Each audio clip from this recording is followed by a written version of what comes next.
Today on the show, like Jessica, we disappeared for a while, for like a messiah amount of time, but we're back to fuck with our grandkids, and also we're sleeping with Gurney. He's your stepdad now.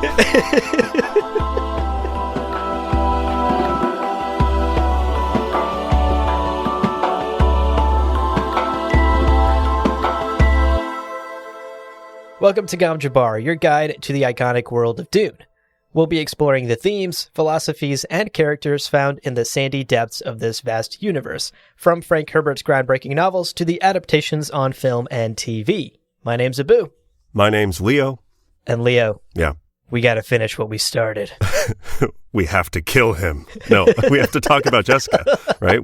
Is that what you're talking about? I was talking about the killing, Okay, but good. we do have to finish this episode too, so... Oh, thank God we're recording then. Yeah, we spent an hour and a half discussing Jessica's life. Everything leading up to basically the end of Dune. And there's more to Jessica than just that. Yeah, we promised in that episode that we would do a two-parter. Right. So this today is part 2, as promised. Yeah. And the goal today is to take a look at Jessica's life from the end of Dune all the way through the rest of Frank's 6 novels. Right. So, that having been said, spoiler warning, folks, Yes. going into today's episode. Yes. If you have not read all 6, and we're serious about all 6 this time, all the way through the end of Chapter House Dune, don't listen to this episode. Right. Hit pause, go finish all 6 books, come back and hit play. Yeah, it'll be here. It'll be here waiting for you. We're not going to take the episode down. So get through the books. They're great. We love them. And then come on back. Otherwise, listen on. Now, of course, before we dive in, let's get some housekeeping out of the way. Sure. We got to take care of this every episode, Leo, so let's blast through it. First and foremost, a reminder, speaking of all 6 Frank books, we have done a book club series where we dove chapter by chapter, page by page, into the entirety of the first Dune novel. Yeah. It's a 10-part series. It's available free on the public feed now for you to listen if you're interested. Right. Additionally, we are also currently reading through Dune Messiah, the sequel book, and we'll be finishing that up sometime in February. Patrons get to hear those episodes now as they roll out. Everyone else will get to hear those later in February and March. Right. Now, as always, we love to hear from you. You know, we initially started the Jessica episode because of requests from listeners. So email us. Send us an email. gomjabarpodcast@gmail.com. Or if you're a patron on our Discord, you can just add us. We're there. Yeah. We're just in the server, so you can talk to us anytime. Right. Just ping us, send us pictures of your dogs. We love it. Oh, I love dogs, as long as they're not chair-shaped. Yeah. Oh my God. Never chair dogs. Speaking of the exclusive Discord. Speaking of chair dogs. And chair dogs. And those book club episodes, we have patreon.com/GomJabar. Yeah. There's where you could go and support the show and get bonus episodes, get access to book clubs as soon as they drop, be invited to our Discord and chat with us directly, and much more. Bloopers, behind-the-scenes clips, all that fun stuff. So check that out. It's a great way to support the show and to get more fun, geeky Gom Jabbar content. Yeah. And, as always, we have to shout out our Kwisatz Haderach level members, Case, Aiken, and Nate Hyde. Thank you so much, guys. The support means everything. It's baffling. It's honestly baffling, but it makes Gom Jabbar possible, and everyone's support makes Gom Jabbar possible. Thank you. Thank you so much. Definitely. One more thing. We have merch. Yeah. GomJabarShop.com, folks. Check out that Dune merch. Leo and his dad designed some incredible artwork for us to slap onto some t-shirts and stickers and this dope enamel pin. Yeah. All of that can be found on GomJabarShop.com. So check that out. Another great way to support the show here, support what we do, and make sure that Gom Jabbar continues to exist and continues to be geeky and weird for years to come. Indeed. And with that, all of our housekeeping is out of the way. Let's talk about Jessica. Yeah. Let's talk about her. She's great. She is. We mentioned it last time, but to be clear, Jessica is perhaps the most important figure in all of human history. Yeah. Mm-hmm. Leto, too, gives her a run for her money, but he wouldn't have existed if she hadn't made the choices she made. So Right. let's drive home that point. Yeah. That's her flex on Leto too, right? Yeah. Who gave birth to your daddy, kiddo? Me. What an unnecessary flex for someone with other memory. Right, he knows. She's like, who gave birth to your dad? He's like, let me ask the Jessica who lives in my head. 1 second. Oh, man. Okay, so here's the game plan for today's episode. Yeah. Like we did with part 1, we're going to try and break this conversation down into smaller, reasonable chunks, Right. both to keep ourselves in line and to make this easier to follow. Yeah. First, we're going to recap her life following the events of Dune. So what she does in Dune Messiah, what she does in Children of Dune, all the way up to her death. Right. And then we'll discuss sort of big picture, what her legacy is, what she left behind in the Dune universe, how her decisions affected every person in this galaxy, affected the Imperium and everyone that came after her, and what that means for this universe and this story. And how in many ways she kind of paves the road for characters in Heretics and beyond in Chapter House. Right. You know, there's this argument to be made that in a lot of ways, Jessica does kind of embody some of the central themes of Dune. And we'll get to it. We'll talk about that as part of her legacy. That's right. So, as is usually the MO with these sorts of things, we don't have a ton of detail about her life in between the pages of Dune. Right. And Dune Messiah and Children of Dune, when she's not directly on the page and a character in the story, there isn't a whole lot of lore, even in the extended universe, to fill out and piece together what she's up to, discounting some of the Brian books that he wrote later on. Sure. So, we will be filling in the gaps to the best of our ability, drawing from the Dune Encyclopedia, drawing from Frank's books themselves, and, of course, this wouldn't be Gamjabar if we didn't go into way too much detail. So, let's jump in, folks, and start with what takes place right at the end of Dune. So, at the end of Dune, Jessica travels back to Caladan with Gurney Halleck. And over the next 12 years, between the end of Dune and Dune Messiah, a.k.a. Paul's Jihad, Right. we have a few hints as to what her activities might have been, besides, like, sipping Mai Tais on the Caledanian beaches, which, God, same girl. Like, you deserve it after dusty path. We find out in Messiah that she's kind of regularly in contact with Paul and Alia via letters. She's, giving them advice, kind of keeping tabs on how things are going with how's the jihad going? Okay. How's your sister? How are the kids? He's like, no kids yet. Stop asking. It hurts Chani's feelings. She's like, right. Yeah. Oh, Gurney says hi. Paul's like, stop. It's so weird. Look, I've respected the man, but I'll never call him daddy. But basically, she is, throughout this period, through these 12 years, acting as a sort of remote, phone a friend, pen pal for Paul in his empire, as a kind of political advisor, as a consultant. In many ways, the things she did for Duke Leto, right? Just extending her expertise, her Bene Gesserit training that we talked about in episode 1 for statecraft and the politic game. Right. Extending that to her son, being as helpful as she can. Exactly. And later in Messiah, when Moheim is captured by Paul, we also get another reference to Jessica. We learn that Irulan has reached out on behalf of the Bene Gesserit Sisterhood to Jessica to ask for help, to try and save Moheim's life, because Moheim is fully convinced she will die here. Right. Which she does. Spoiler warning. And what's interesting is that Paul makes it clear that Jessica is not on the Sisterhood side, right? There was a clear break at the end of Dune. Yeah. She no longer works for the Sisterhood. Right. But it does seem like she is at the very least cordial enough to remain in contact with them or respond when they reach out, because Irulan says that Jessica likely won't act against Paul. And my assumption, at least there, is that she probably wrote a very polite fuck you back to Irulan. Sure, yeah. And that at least gives us a small hint that while she may have severed ties from the sisterhood, it doesn't mean she's not in communication with them. Right. So for the 12 years between Dune and Dune Messiah, that's basically what we know. Right. That for a lot of it, Jessica went off to Caladan with Gurney and spent a lot of years writing a lot of letters back and forth with her son, with her daughter, potentially with Johnny, in order to help them run this empire. Right. Obviously as an advisor, as a mother, and also to check in on this extremely worrying thing called the Jihad that is now raging across the galaxy. More about that later. Yeah. It is worth mentioning, it's kind of a side note, but I think it's significant. And I do really like this.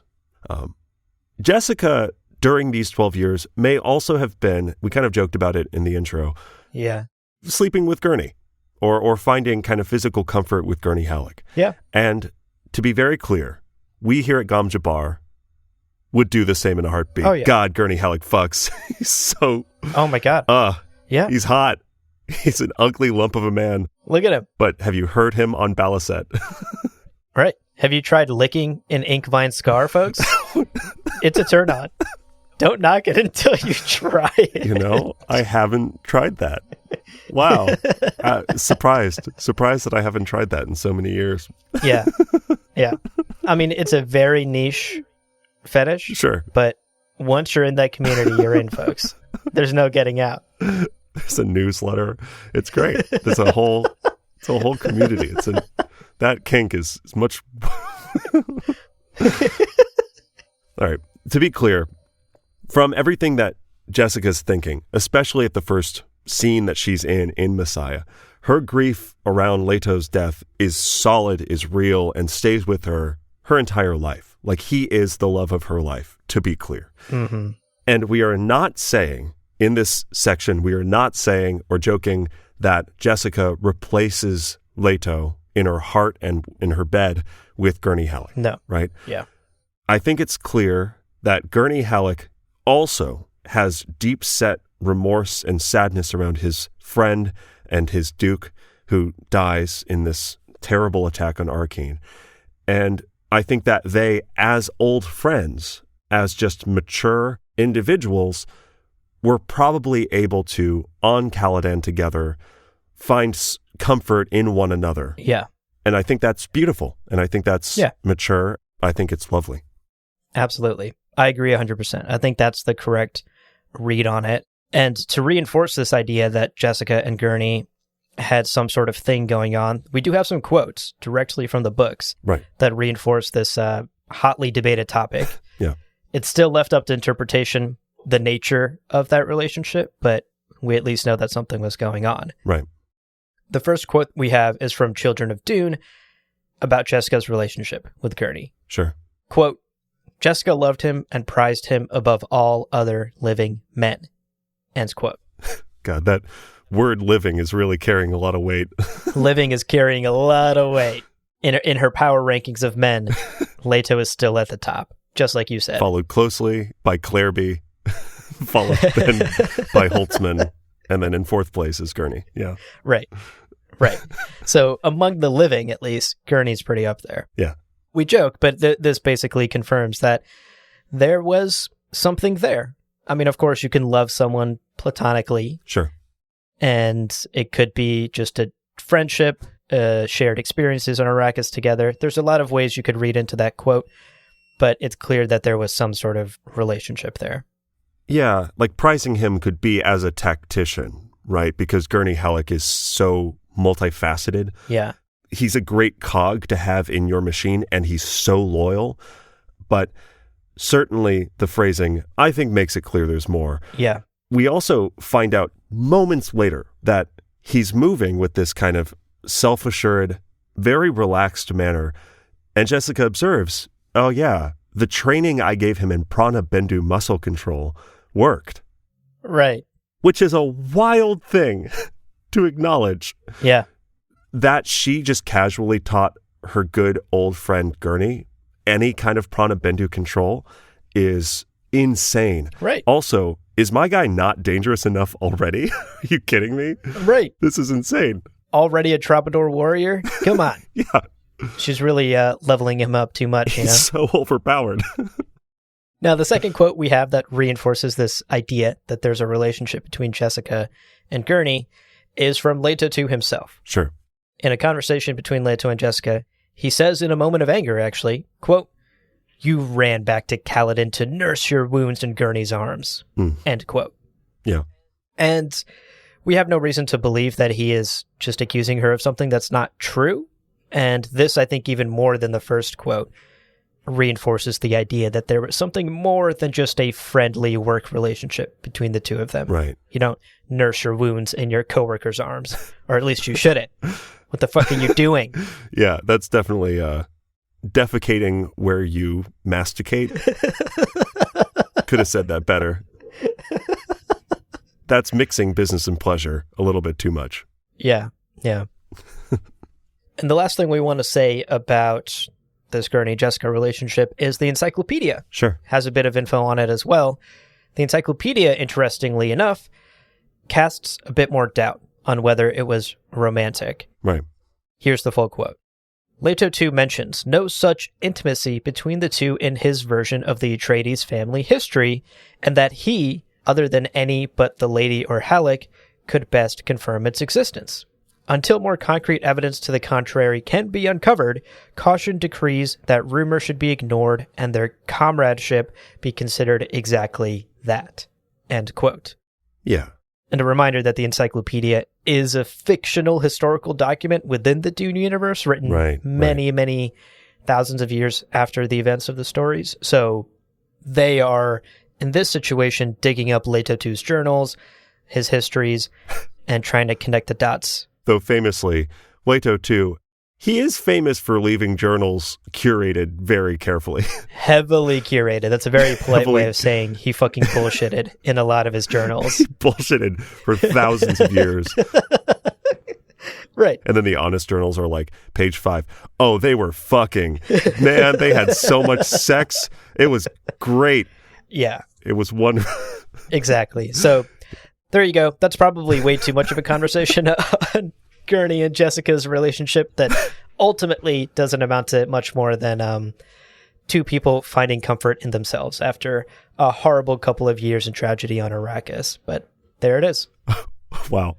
Two people finding comfort in themselves after a couple of years of horrible tragedy. I was like, us? Gom Jabbar? Is that what you're talking about? Or, on Arrakis. Wow. All right. Yeah. Had me in the first half, not going to lie. Is Gom Jabbar our therapy? Yeah, I mean, bro, I don't know about you, but yup. This brings us to Dune Messiah, where, fun fact, Jessica doesn't really appear. Yeah. We see a letter from Jessica. We hear people talk about her. Moheim drops a crazy diss track, but she doesn't really appear at all. And in fact, her name only appears, thanks to a saucy ebook search, only 12 times. Wow. 12 times. Yeah. It is the shortest Dune book, but still, she is very much absent from that book.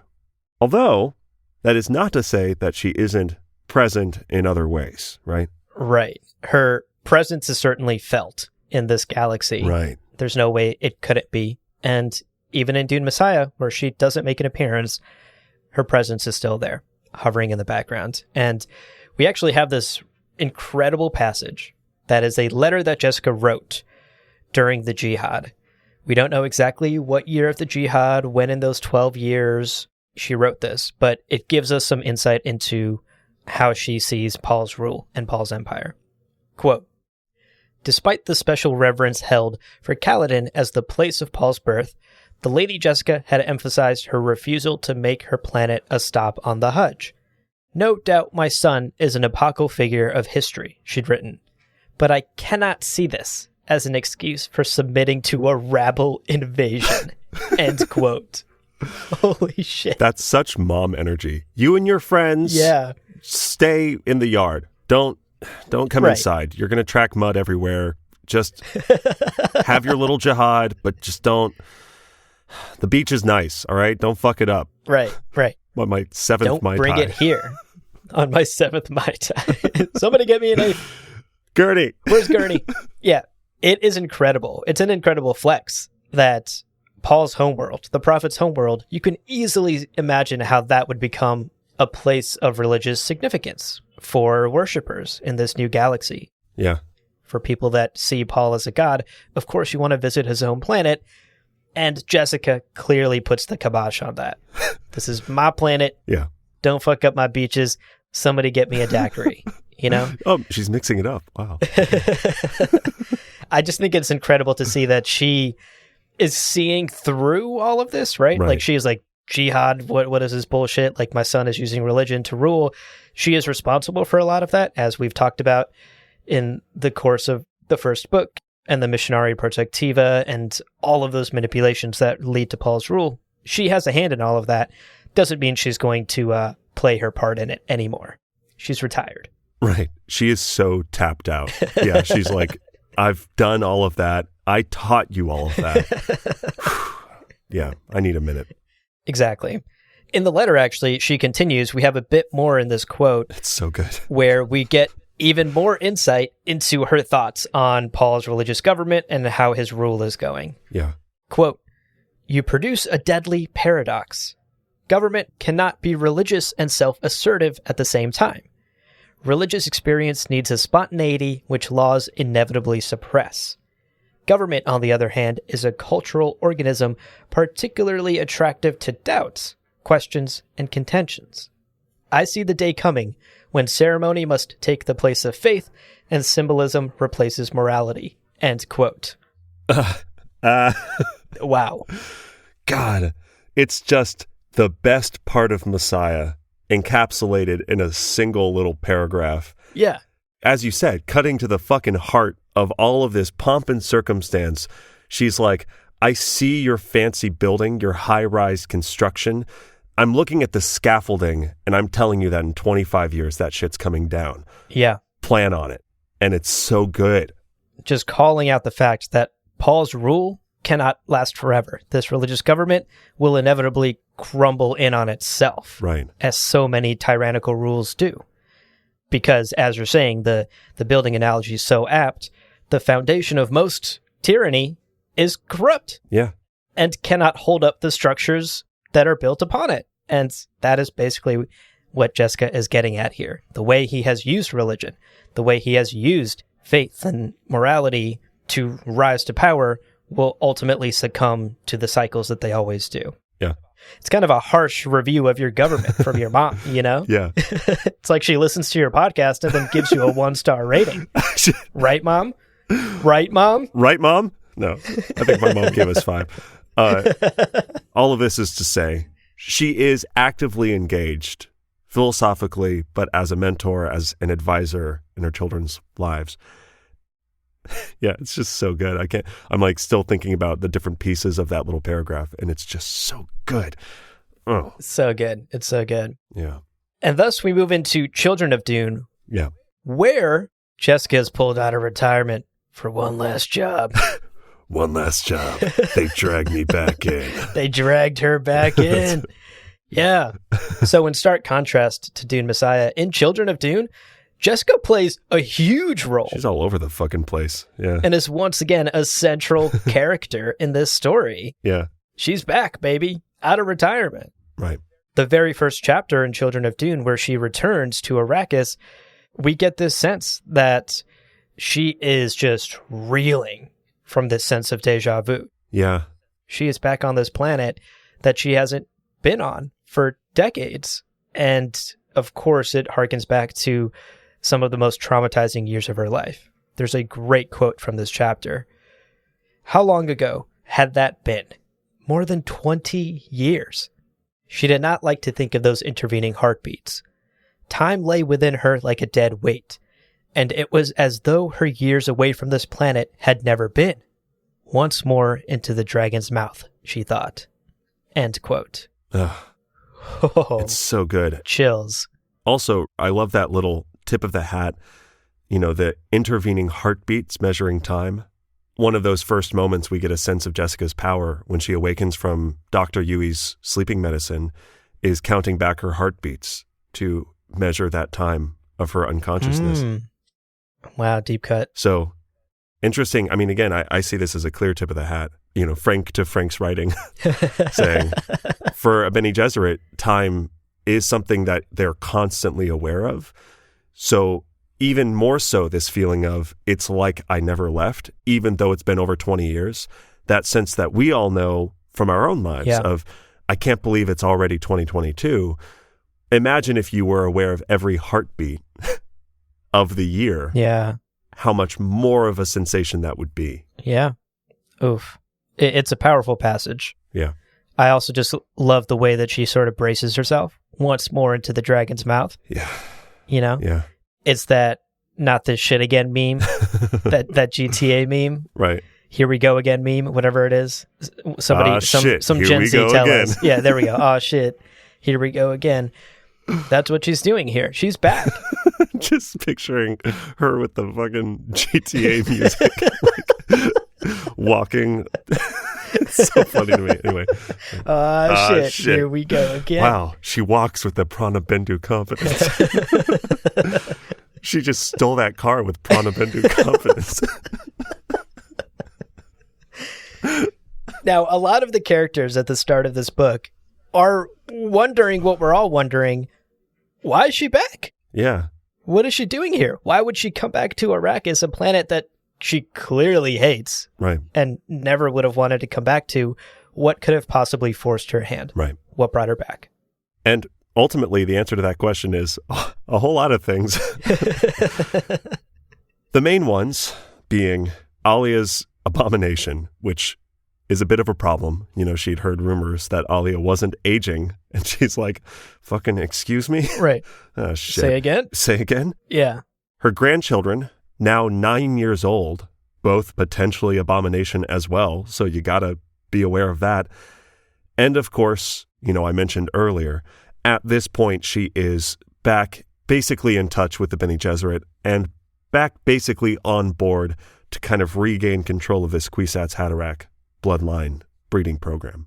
Exactly. And you might question why, right? She broke off with the sisterhood. She gave them the middle finger and walked away. Why would she circle back? Yeah. And I think the reality here is that the universe has gone down a path no one fucking expected. Sure. Because of the decisions that Paul, as Kwisatz Haderach and Emperor, has made these last 20 years. Yeah. And I think this is why Jessica feels compelled to come back to this horrible planet, to throw herself back into Imperial politics. Right. Because she sees Alia has become abomination. She is in charge of this empire. She's ruling this empire with even more brutality than Paul's jihad did. Right. Things are not going well. And I think Jessica is compelled, not only as Alia's mother, not only as grandmother to Leto and Ghanima, to check in on her family and to make sure shit's going well, but also as a Bene Gesserit to be like, right, humanity right. is embroiled in chaos right now. Things are not looking good. We need to fix some things. As a reminder, on paper, the Bene Gesserit Sisterhood is a totally defensible organization. Yeah, right. They want control. They want order. They want humanity to do well. They just happen to believe that they would be the best ones to make that happen. Yeah, exactly. Jessica, by removing herself from Arrakis, removed herself from the brutal demands of being at the center of the human species. Paul is having to make these decisions. He gets fucking stone-burnered halfway through the book. Like, shit's going wild on Arrakis. Yeah. I imagine Jessica, removed from all of that, only writing the occasional letter, getting Prana-Bendu massages from our guy Gurney. I imagine she consoles with her inner voices, her other memory, and she remembers, you know what? On paper, the Bene Gesserit have a really great plan, that we get this all-seeing being, we get them in charge, and we basically, we do what we've done. We kind of shadow puppet humanity, but to a place that is clearly better than 61 billion people dead, like planets sterilized, religions crumbled. Clearly shit's not going the way they wanted it to. And I could absolutely see, given that time with those other voices and with occasional correspondence with Irulan and like death threats from Moheim. All of this to say, I think it's very easy for me, and I think other people might do this as well, to say, oh, come on, Jessica, you're back with the fucking Bene Gesserit. They're losers. Like, come on. Right. But I think that it makes perfect sense looking at the Bene Gesserit's goals and also looking at an objective evaluation that the universe is chaotic, as you said. It's this broiling, fiery mess. Yeah. And it makes sense then that she would say, I'm a little bit obligated as I kind of lit this fucking fuse to get back in. Right. Back into the fold. I was just going to go there. There's maybe also not just a sense of I need to take care of my children as a Bene Gesserit. I need to fix this, but also this is my problem. Oops. Yeah. I knocked over the china. I need to fix this. I spilled the milk and it drowned 61 billion people. Right. So there's potentially a sense of guilt and responsibility here as well for Jessica to come back into the fold. Sure. And of course, her instincts are spot on.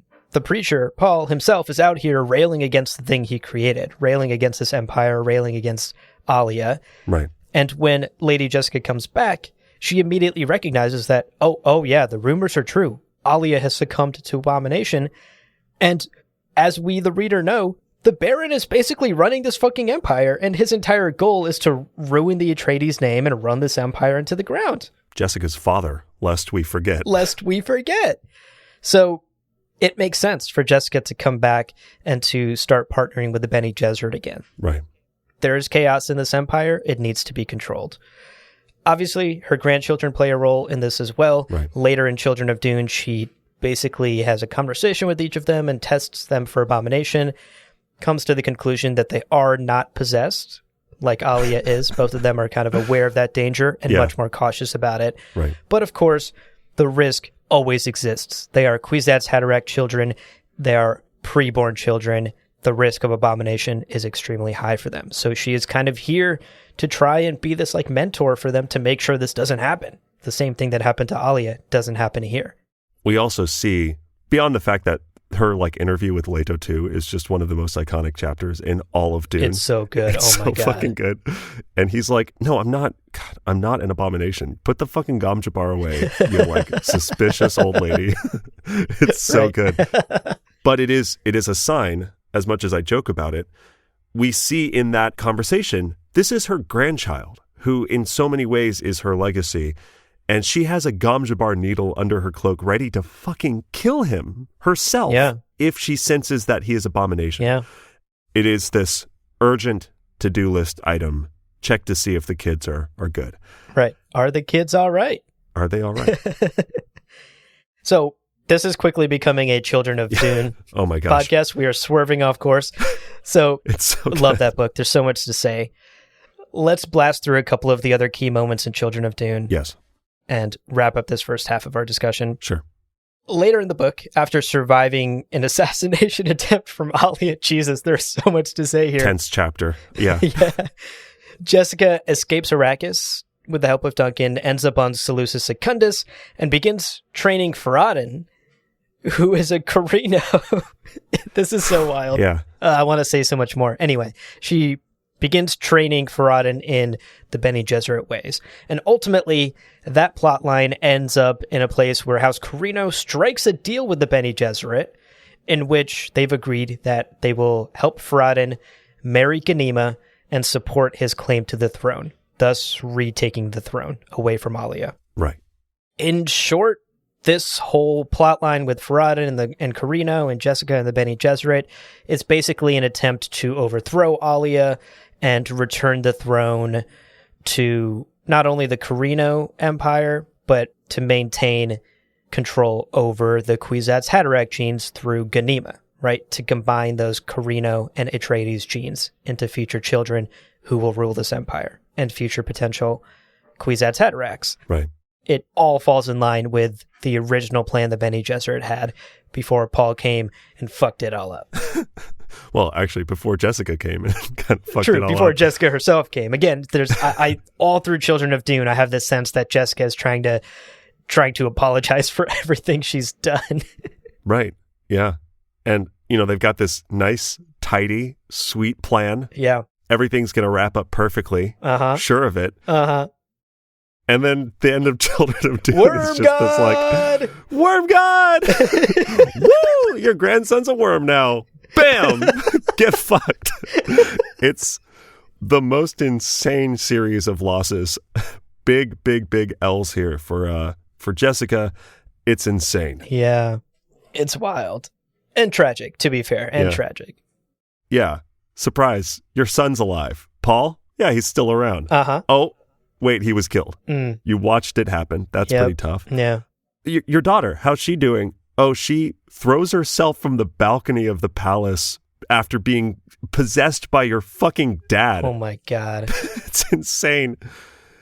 Your grandson, oh, he's covered in worm. He's just a wormy boy. Throws like a 4-ton door onto some guards. He's a super-powered worm child who marries his sister. Oh my God. Yeah, oh my gosh. The end of Children of Dune is absolutely bonkers. There's so much more to be said about Children of Dune. Right. Obviously, we are very tempted to get into it now. Right. But we are going to restrain ourselves and save that for a future book club. We have committed to going through all of the books in our book club series. Mm-hmm. So we will eventually get through Children of Dune and talk about all of these things in more depth. Yep. But I think suffice it to say, the lesson we've all learned from Children of Dune and from Jessica's experiences is fuck Arrakis. It sucks. It's hot. It's dry. Bad shit happens here. 1-star Yelp review. Yeah. I got the feeling that Arrakis's Yelp rating is pretty low. Very few people are like, 5 out of 5. Gotta say, best planet I've been on. Yeah. After you go to Gamont, especially, it knocks it down a star. Right. Oof. Gamont. Gamont. 5 out of 5 indeed. You can lick an Inkvine scar there anytime you want. So very little is known about Jessica's life after Leto II takes the throne. And I kind of get the impression this is by design, whether it's her having like clearly seen that she can't really do too much to change the course of history, or Leto II being basically a filter through the Dune Encyclopedia saying, you just don't have access to this information. Right. Sort of protecting his grandmother. Yeah. Giving her kind of maybe the respite she really genuinely asked for from Paul. Yeah. Like, hey, give me a vacation. And then she proceeded to not take a vacation for 23 years. Yeah. We don't really know a lot about her life leading up to her death, although the appendixes of Dune do list her death as 10,256 AG, which is about like 40 years, I think, after the end of Children of Dune. Mm-hmm. So that being what it is, you know, she clearly lives plenty of life after that. You know, our speculation is that she probably returns to Caladan and watches her wormy grandson become more and more wormy, knowing basically how fully Leto II humbles the entire universe and institutes, right, Leto's peace. It is very likely that the Bene Gesserit planning that Jessica had become a part of again, an active part of, was shut down in favor of, I don't know, just fucking surviving. Yeah. Just surviving as an institution under Leto's watch. Also, he like shut down the Mentat schools. Anyway, it's wild. It's just so insane. Right. You can imagine the Bene Gesserit don't really have time for empire-spanning plots. Right. They're just trying to survive. Totally, yeah. So I like to think that this is the moment where Jessica decides, I've done my piece, I've done my work at the Sisterhood, I'm retiring officially, and we can only hope that within that 40-year span after Children of Dune until her death, she spends it on the beaches of Caladan with her daiquiris and passes away peacefully and quietly on that beach, daiquiri in hand. It's quite the scene for the attendants to clean up. Is she napping? She hasn't moved in like 3 hours. She does that sometimes, right? She did that last week. This is a meditation, like a Bene Gesserit meditation. Yeah. Prana something, right? She's doing that prana Jessica's thing. Been out there for 4 days. Should we check though? Should we check? You got to be the one to move her. Come on. No, dude, you know how she is about being disturbed. She's in retirement. Look what she's done for the galaxy. We'll give it 5 more days. 5 more days? Yeah, we'll check in a couple of days. She's doing that Bene Gesserit prana stuff. It's fine. She's meditating. It's the ultimate technique, prana death. Wow, she relaxed her heart so much. with all of that said, let's take a quick break. We'll take a 12-year break. And when we're back, we're going to talk about a little bit her life and her legacy, the themes of her life, and of course, what she left behind. But first, a quick break. Don't go anywhere. Welcome back, folks. We hope you enjoyed that 12-year break we all took. But as always, we have been pulled back out of retirement for one last job. We got to finish this episode. One more part of the episode. One more part of the episode. So let's get into talking some big picture thematic ideas surrounding Jessica's life. Right.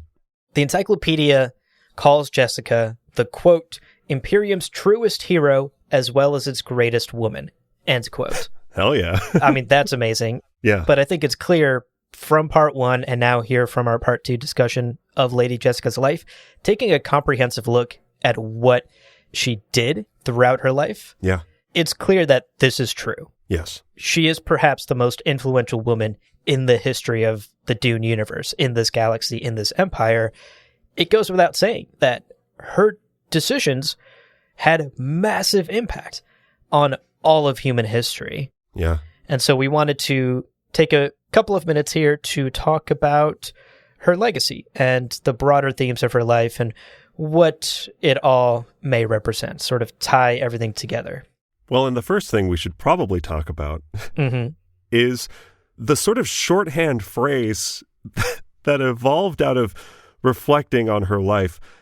In other words, the Jessica crime. Yeah. Which is just following up that beaming Yelp review. This is quite intense. But that she chose to have a son against the Bene Gesserit sisterhood order that she bear a daughter.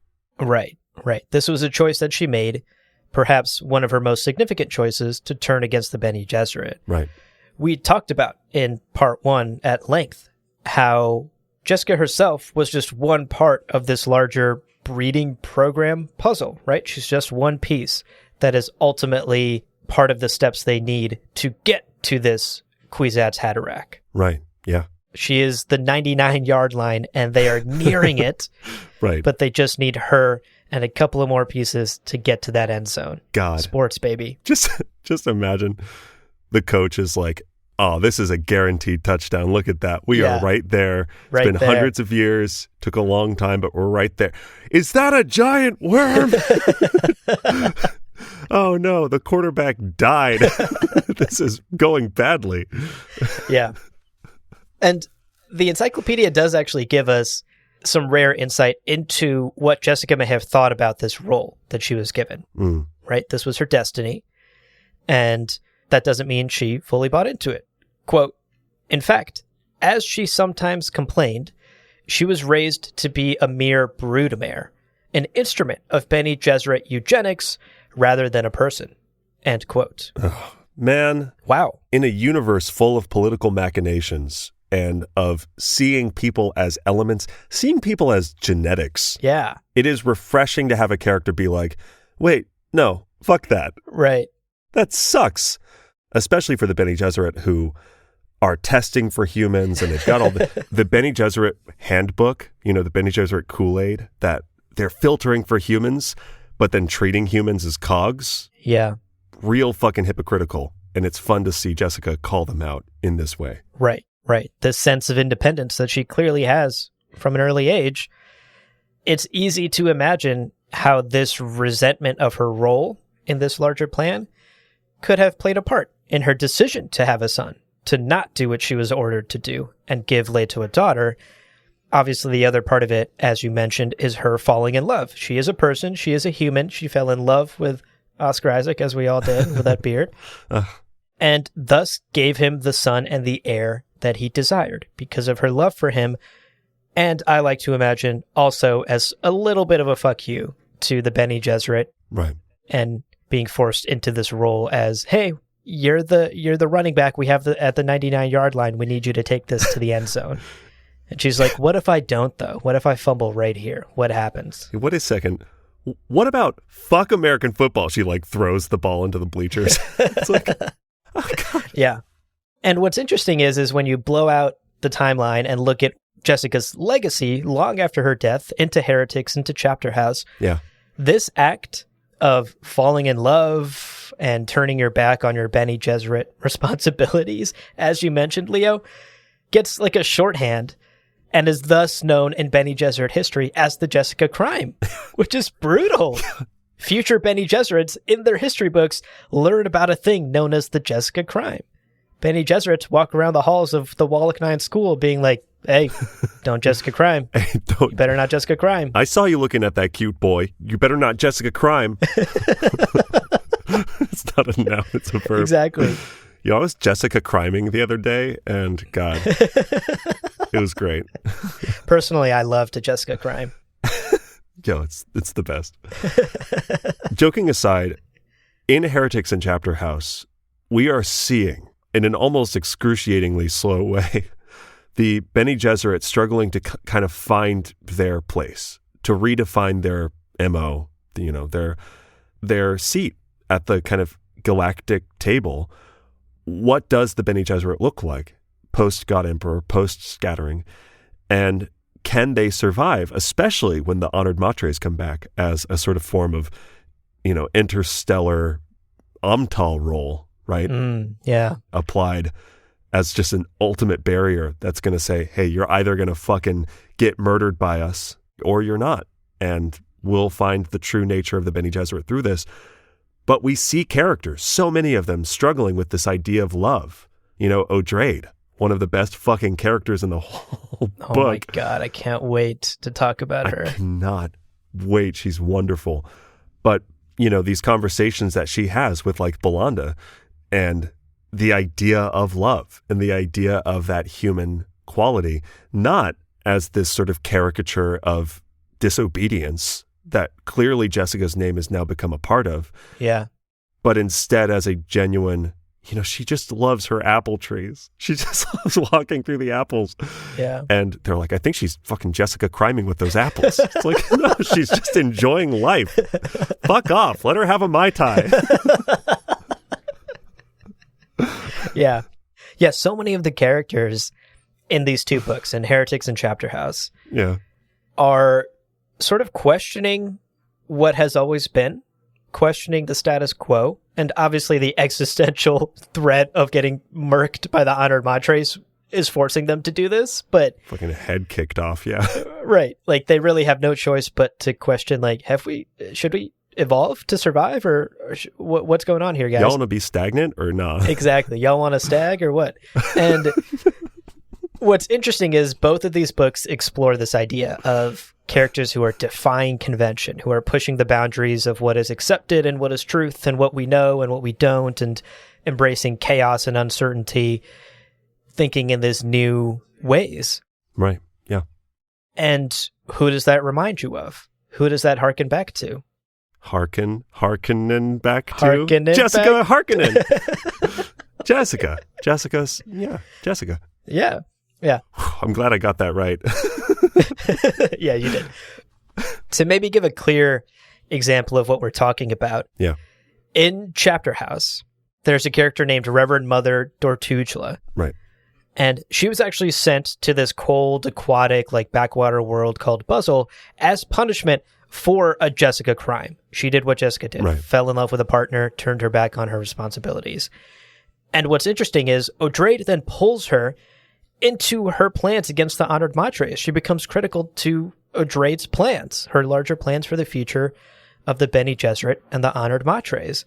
And it could be argued, and I would agree with this argument, that Jessica's rebellion, all those years ago, her choice to have a son, her choice to fall in love with Duke Leto, has perhaps laid the groundwork for a sisterhood thousands of years later, under Odrade's rulership, that joins with the Honored Matres and blows up the existing order of what they used to be for tens of thousands of years.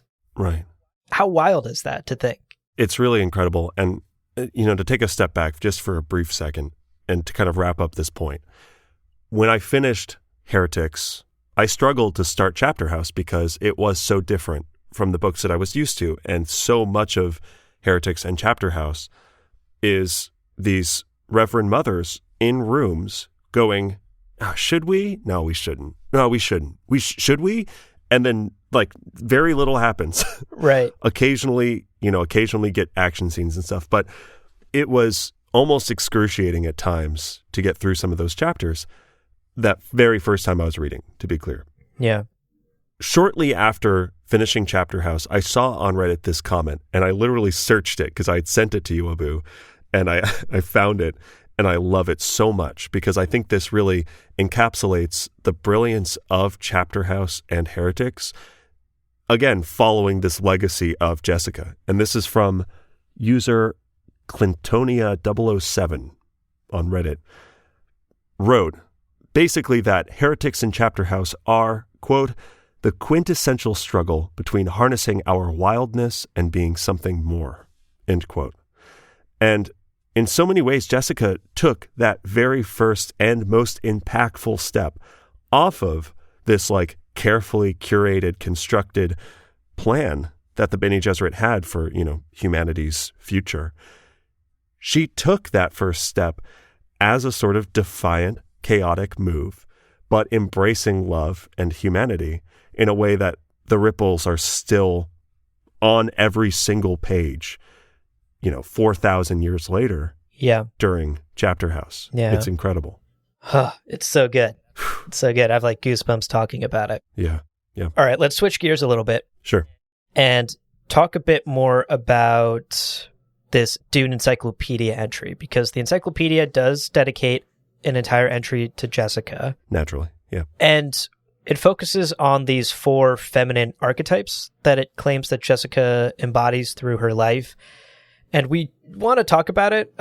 Just a sort of disclaimer, though, this section in the encyclopedia is a little old-fashioned and kind of leans a weirdly little too much into like Jessica as a mother and a woman. And while all of those things are true, it isn't exactly the most, I guess, like 2022 levels of wokeness, you could say. Like Jessica as a character is much more than just a mother to Paul. So we want to touch on some of these ideas that is brought up in the encyclopedia, and I think these feminine archetypes are interesting to unpack, but we're not going to go super deeply into everything the encyclopedia says here. If you're interested, we encourage you to check out the section yourself. Yeah. I like the conversation that is had in the encyclopedia, but it is written in a way that feels like a self-contained TED Talk. Yeah.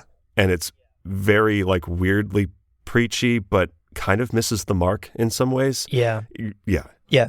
I guess to put it in simpler terms, while doing research for today's episode and reading that encyclopedia entry, Leo, I texted you and said, I think McNally was tripping on acid when he wrote this section. It's certainly possible. It is really dense and weird and kind of all over the place. Yeah. Or whoever wrote this. Whoever wrote that section. Yeah. Yeah.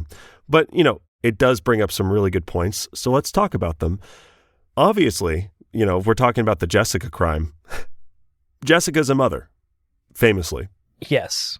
Her entire purpose within the Bene Gesserit plans was as a breeding broodmare. She was, according to the plan that had been around for hundreds of years, right? Generations and generations of planning, was to just give birth to a kid, to a daughter, right?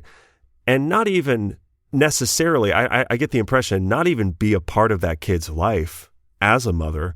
Yeah. Just to be a baby dispenser of the correct genetic variety. Yeah. And we get this quote about that sort of training and that purpose, and in a lot of ways, how narrow that focus was. Yes. But here's the quote, to the sisterhood, destiny was biology and maternal influence, the strongest of all life forces. Accordingly, Jessica was thoroughly trained for motherhood, end quote. There you go. Which, like maternal influence being one of the strongest life forces, hell yeah, I'm right on board with that.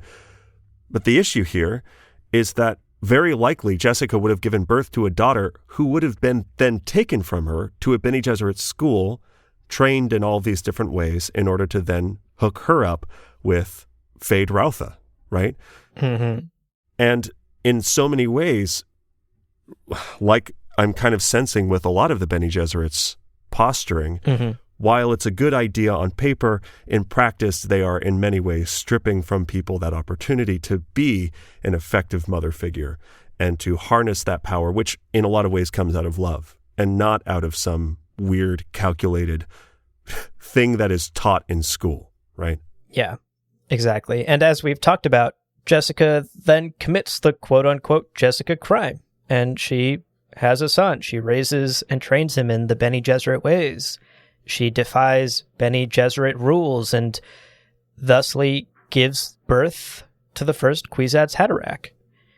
And this is the first of the 4 feminine archetypes that the encyclopedia talks about, this idea of embracing the role of mother. And we know that Jessica does that. We talked at length already about the things she goes through to help Paul rise to power in Dune, and then to assist him and his rule during Dune Messiah in those intervening 12 years, and then eventually jumping back into the fray to take care of her grandchildren and to address Ali's abomination. That's her being a mother to her children, right? Right. That is the first role that she embodies. The encyclopedia then goes on and talks about the second of the 4 roles that she embodies, and this one it calls the hetera, I believe is the way to pronounce that, but I had never heard this word before reading it for this episode, and thus I did a bit of Googling, and here's what I found on Britannica. Hetera means female companion in Greek, and is defined as, quote, a class of professional independent courtesans of ancient Greece who, besides developing physical beauty, cultivated their minds and talents to a degree far beyond that allowed to the average Attic woman. Usually living fashionably alone, or sometimes 2 or 3 together, the heterae enjoyed an enviable and respected position of wealth and were protected and taxed by the state.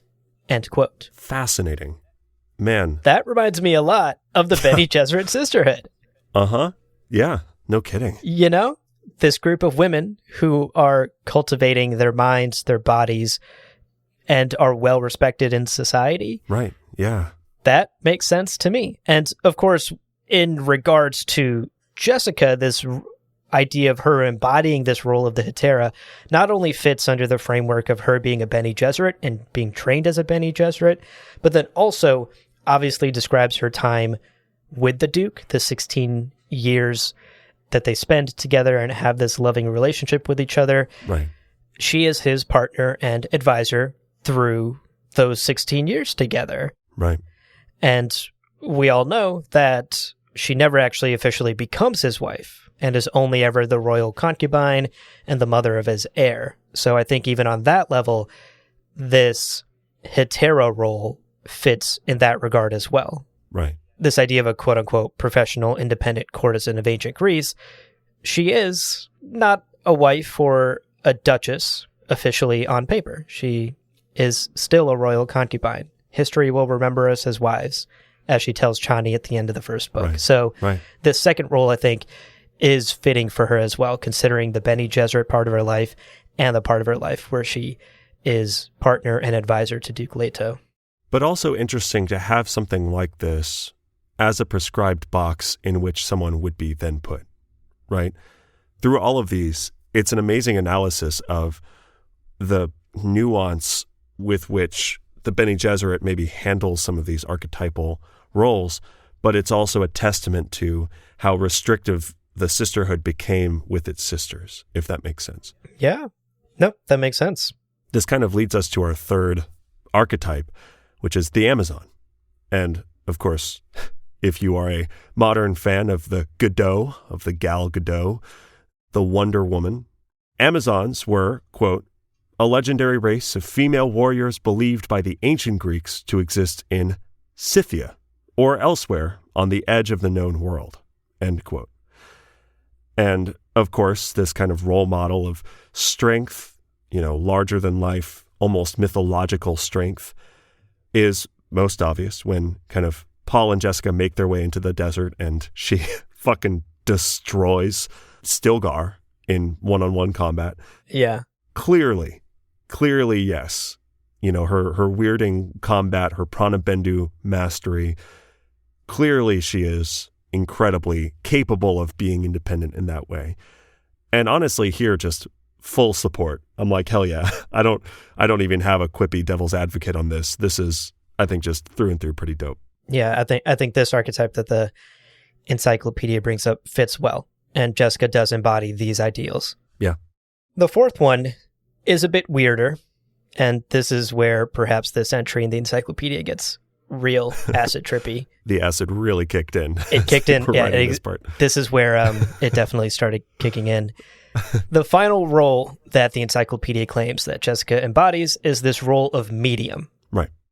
And again, this is maybe the weirdest part of it that makes the least sense, but here's what the encyclopedia says in full. Quote, as medium, Jessica bridged the unconscious world and the human community, mediating these vast collectives by her perfectly balanced and tuned self-consciousness. Lady Jessica became medial because the Fremen, seeking a new Reverend Mother, sent her into a perilous spice trance. Melange catalyzed her evolution. End quote. Yeah. And my interpretation of what this could mean is basically the fact that she, after becoming a Reverend Mother and going through the spice agony, was able to tap into other memory. Sure. And access millions and millions of previous Reverend Mother memories and lives. And thus incorporated from that point forward a wider range of human history and context and perspective in all of her decisions, right? Right. She was no longer just Jessica, the Bene Gesserit adept, being trained, making decisions. She was Reverend Mother Jessica, millions of other Reverend Mothers in her mind, all helping her shape decisions going forward. And the encyclopedia also touches on the idea that this fourth aspect, this medium, was in perfect balance within Jessica with the other aspects of her psyche. The Amazon, the Hetera, the Mother. She balanced those parts of herself with the millions of other lives within her in a way that protected her from things like abomination. She was trained enough to handle that. She was self-assured enough to know who she was and what her own belief systems were, and she was able to, instead of being overwhelmed by these millions of lives, utilize them and acted as this perfect medium between the past and the present. That's my sort of acid trippy interpretation of what that could mean. Yeah. But it's a little unclear where the encyclopedia was maybe going with this one. Yeah, I was going to say, even the idea of like a spirit medium, that's not weird. That's not strange. Really, the confusing part in all of this is how perhaps Jessica in particular fits into this archetype more so than any Reverend Mother. Exactly. Because a lot of what the encyclopedia says in this section is just describing what it is to be a Reverend Mother. Right. So, yeah, I think I agree with you fully. Just that maybe other Reverend Mothers make the mistake of once you become a Reverend Mother, that's your whole personality. That's your whole thing. You are top to bottom that medium, and you have lost then contact with the sort of enlightened, deeper understandings of the mother role, of the Hetera role, of the Amazonian role. You get too book smart and you're no longer a fighter, but Jessica kept a perfect balance of the deep embodiment of all of those archetypes in a way that was particularly remarkable. That's probably the read on that. Mm-hmm. But ultimately, all of us saying that this makes the least sense is really just about the way it's written almost reads like platitudes that just don't have any solid meaning. And it is hard to understand. But I think that's right. I agree with what you were saying. Yeah. Yeah. Yeah. And we would love to, if you have access to the encyclopedia, dear listener, gamjabarpodcast@gmail.com. Yeah, totally. You know the best way to get in touch with us. We would love to hear other perspectives on this as well, particularly this idea that she embodies these feminine archetypes. I think, as we stated earlier, this is sort of an old-fashioned mindset. And, as we in 2022, as a society, are starting to grapple with these ideas of gender fluidity and femininity and masculinity existing within all of us and embracing those and accepting those. Right. I think this analysis of Jessica is maybe a product of its time. It's worth discussing, and that's why we wanted to bring it up in today's episode. And there are some valid points about how she embodies some of these ideas of the Amazon, of the Hetera, of the mother. Right. But I think we do also want to acknowledge that Jessica is much more than just a female character who is feminine in all her femininity and can only embody these feminine archetypes. I think in the 60s, 70s, and 80s, the ideas of gender fluidity that we as a society are discussing weren't quite as pervasive. Right. And thus, there is no analysis in the encyclopedia of the masculine roles that Jessica could embody or the masculine themes that she could represent.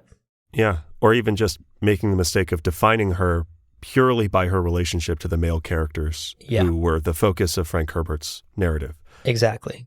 And we'll talk more about that at the end, but probably the part of Frank's writings that has aged most terribly is a lot of his sort of like very, very gendered conversations around even, Duncan and the fish speakers is like particularly problematic. Yeah. So we'll talk about that at the end. But let's actually move on to this next analysis of Jessica's legacy. Jessica's golden path. Ooh. Yeah. This one is, I think, maybe our contribution to the discussion about Jessica, right? This feels a bit more personal to you and me, Leo. Sure. This is just us perhaps sharing our personal views on Jessica. Right. At least that's what this section is for me. Sure. For me, I think Jessica, in addition to the things we've talked about, also represents a belief in three things: in embracing the power of love, chaos, and risk. We've discussed how Paul and Leto's visions, through their prescient abilities, warn against this stagnation of humanity, this risk of falling into the same hateful cycles under the same power-hungry tyrants that we always have and always will. Right. And Leto's Two's golden path is all about subjugating humanity so thoroughly and so aggressively that they'd remember that feeling in their bones, that they would never again want to go back to that. Right.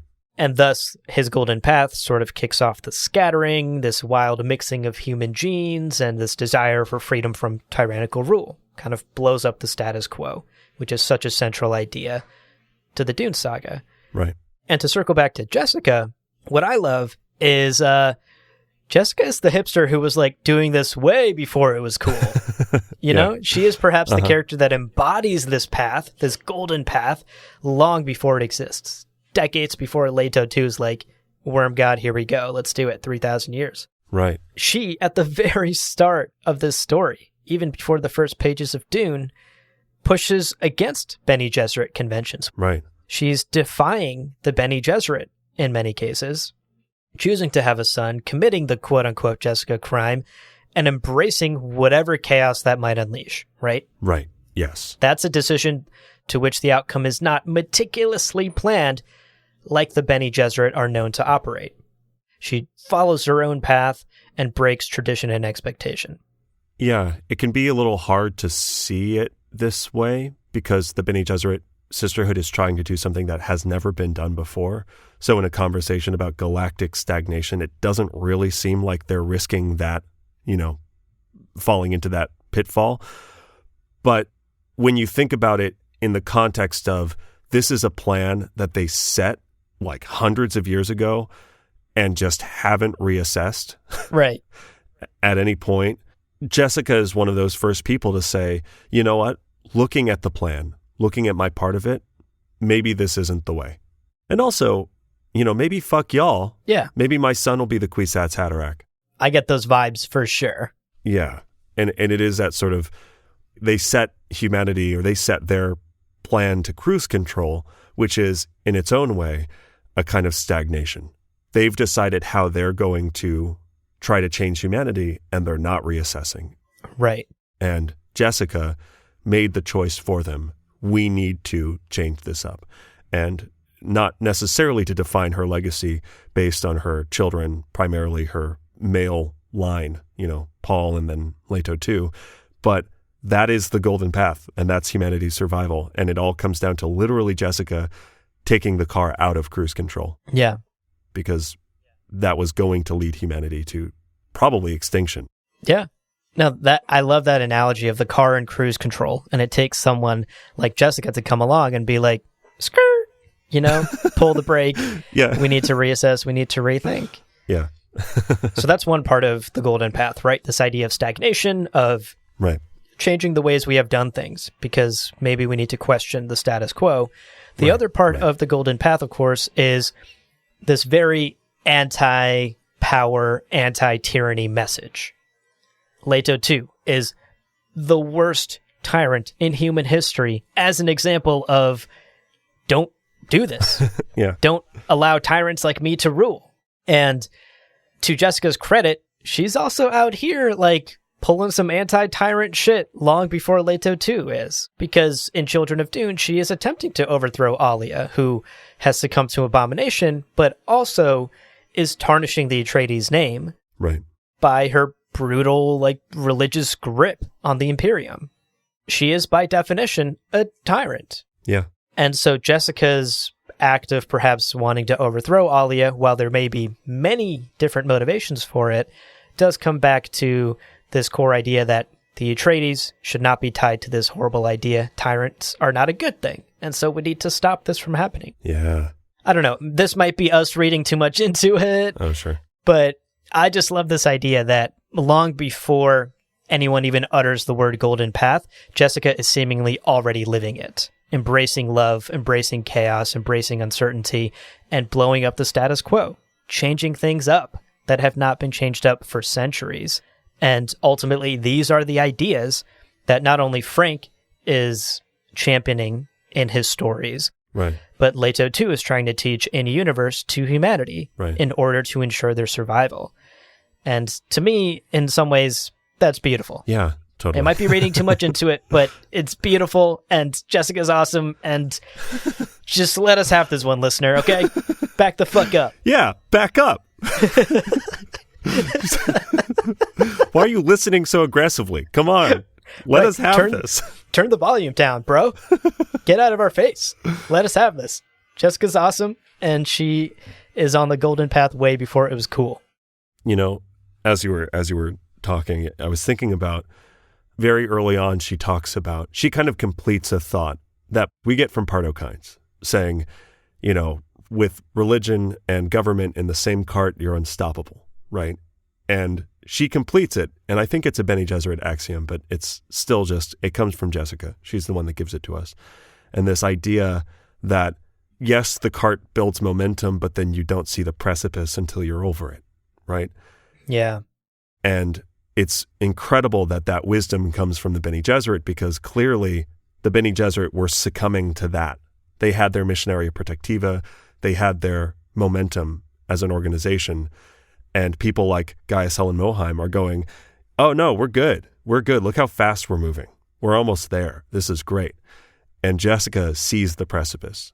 And even if she doesn't say, I'm going to have a son to save humanity, she certainly makes those choices, adjusts the trajectory of the cart, so to speak.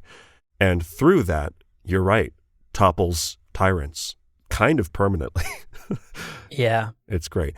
But still, y'all don't have to listen so aggressively, listener, all right? Back up. Back up.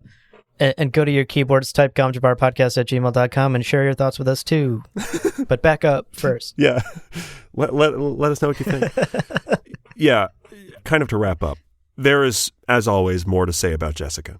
You know, if we sought out to write an episode script that said everything there is to say about Jessica, first of all, we'd inadvertently start a new podcast.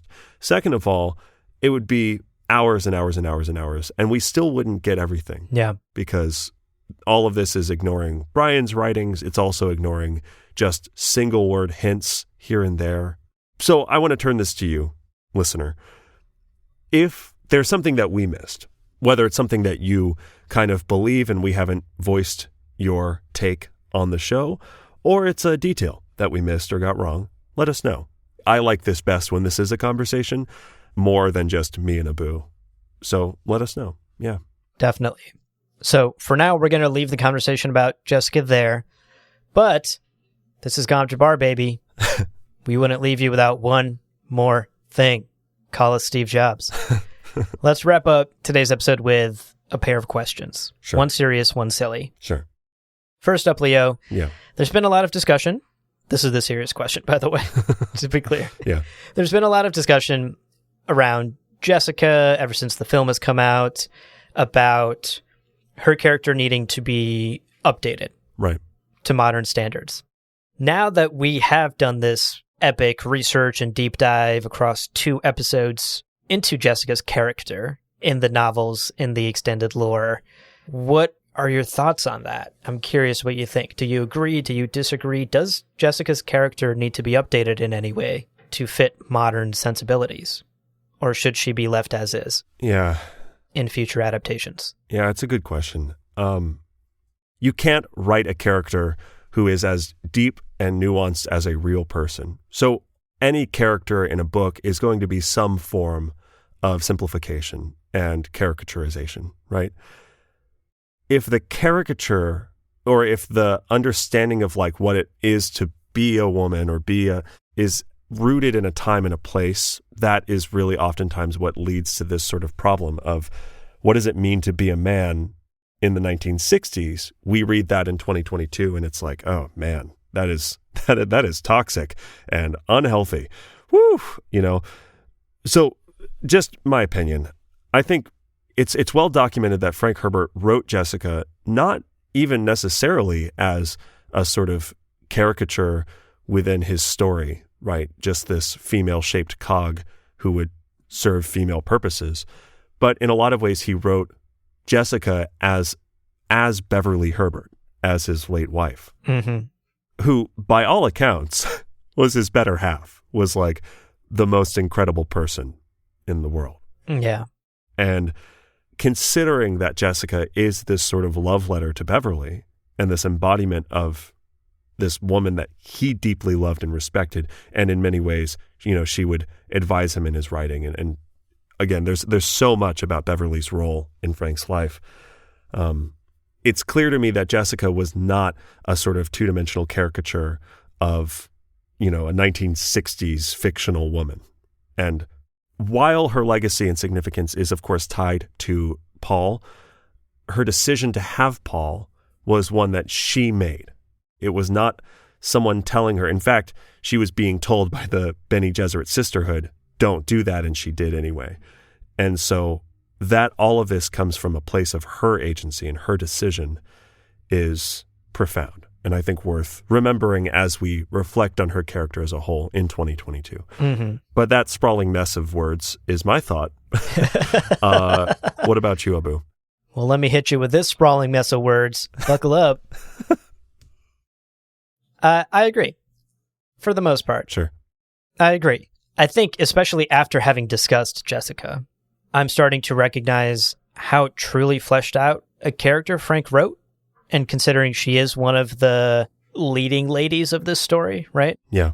She is one of the most prominent female characters in the entire saga, at least up until Heretics and Chapter House, where Adrade and Belanda and some other Bene Gesserits take over that leading role. Tar and Dar, yeah. Exactly, Tar and Dar.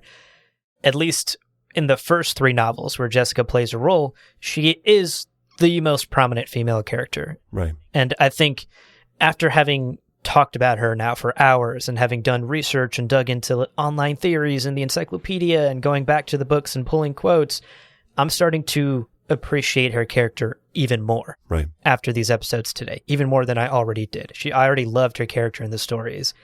And I can understand folks wanting to update her character in modern adaptations to maybe fit a new mold of what it means to be a woman. Sure. Both on screen and in stories, in modern storytelling. Sure. I can understand that instinct, but I think there's a correct, delicate way to tweak. And then I think there's a incorrect, hammer to the glass way to really ruin her character. Sure.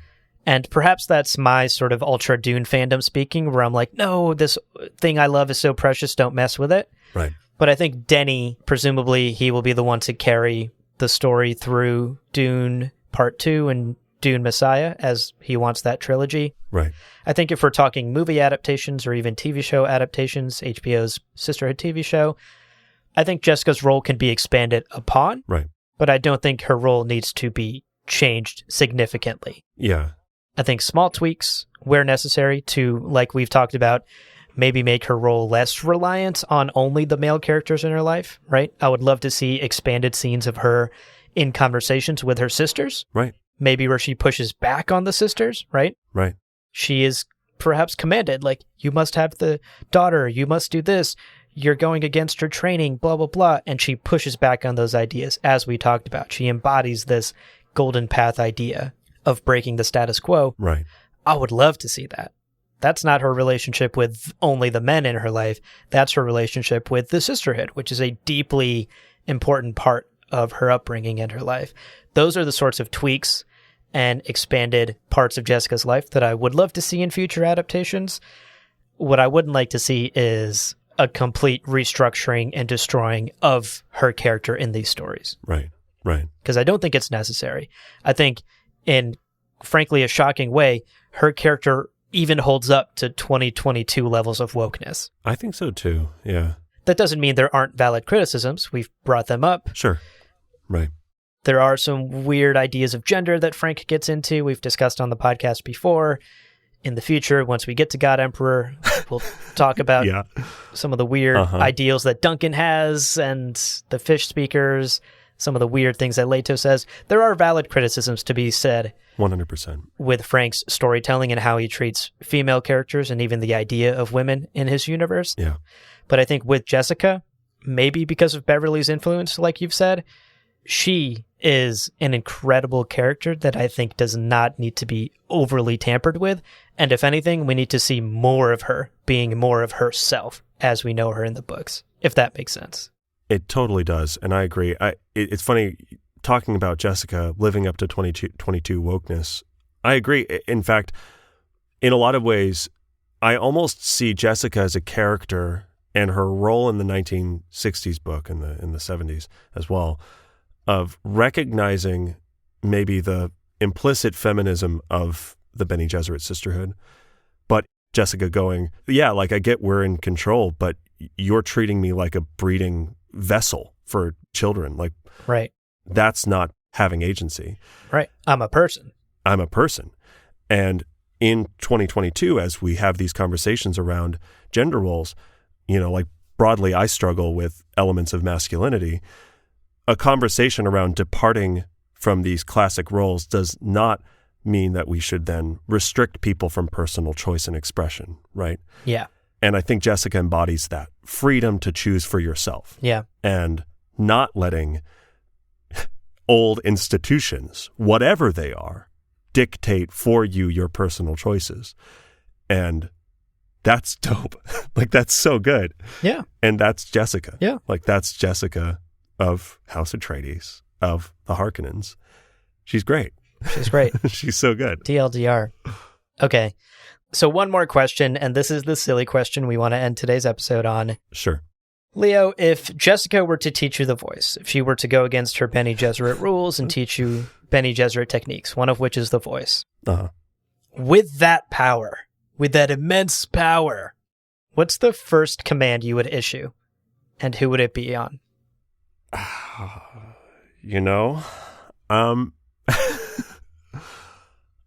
I think I would go to my survival job. I have to be careful the way I phrase this. And I would use the voice to have one of the highest managers in the store to just approve unlimited paid time off. Hello. So that my whole life could be creative freedom, and then behind the name of this high-ranking person. I need to think if anybody at my job listens to this. Yeah. So I would use the voice. I would issue a command to get unlimited paid time off. Okay. From my job. That's incredible. Incredible. Sounds good to me. What about you? Blow up the status quo of capitalism. Hey. Jessica would be proud. I aspire to make Jessica proud. That's what I live for. What about you? What voice commands are you doling out? Well, Leo, like the saying goes, great minds think alike and hate capitalism. Yeah. And that's exactly, I kid you not, where my mind went as well. Yeah. If I had the voice, I would go straight to my manager and do two things. I would voice my manager into giving me an incredibly absurd raise. Sure. And then giving me an incredibly absurd sabbatical. Nice. Like a years-long, decades-long sabbatical, along with the raise, so that exactly like you, I am in a position where I am free from the chains of capitalism. My bills are paid for. There's a roof above my head. All I get to do is creative endeavors. And by that, I mean all I get to do is talk Dune, read Dune, play Dune, talk Dune over and over and over in a cycle until I die. I was going to say, is all of this us pitching our Patreon page? Free us from the chains of capitalism by becoming a patron? Man, actually, honestly, my first thought with this question was, how do I get to a place where I could command Bezos to just give up a lot of his money, Oh. But the limitation of the voice, of course, is that you have to say it to them. And I'm like, I don't think it'd be very easy for me to get into the same room as... Right. How do I get him on the phone? Yeah, exactly. Does it work over the phone? I don't think I think it would be harder to register him over the phone, because you do have to register him first as a Bene Gesserit. That's true. Or rather, I think you have to register him if you know it's going to be successful. Yeah. Like, I think you can kind of blind voice, like the way Paul does when he's like the preacher and he's talking to the people. Right. But right. if you want to Look at us getting into deep lore shit again. This was supposed to be a silly question. Just to end the episode on a silly note. Getting sidetracked by lore again. Free cookies at the bakery. Give me their dog. I don't know. What? I want a dog so bad. I won't take Koji. Don't worry, Koji's safe. Yeah, he's mine. You don't get to have him. If you use the voice on me, bro, I'll fucking use the voice back on you. Oh no, it's a voice Don't off. come at me. It's a voice off. Is that what on the show next The season Voice of is about? The Voice on NBC? Oh, the man. ultimate Bene Gesserit competition. The Bene Gesserit singing competition. The Voice.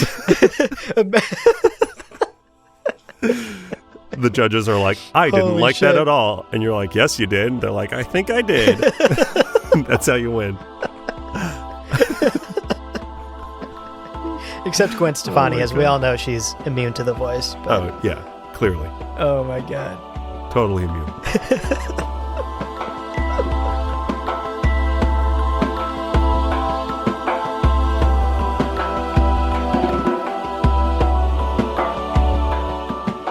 Well, friends, there is no real ending. It's just the place where you stop the recording.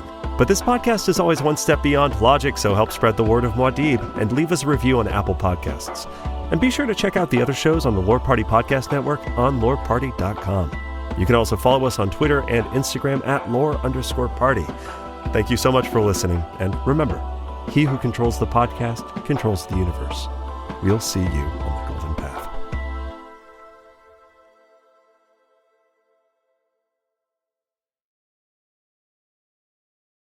That's right. And you know what? Let's start at the very end. The year she died, folks. Wait, I'm confused. Why is this here? This feels like a weird place to have that. Yeah, I was going to say, I was like, why are you saying it like that? Oh, it's because I wrote the script like this.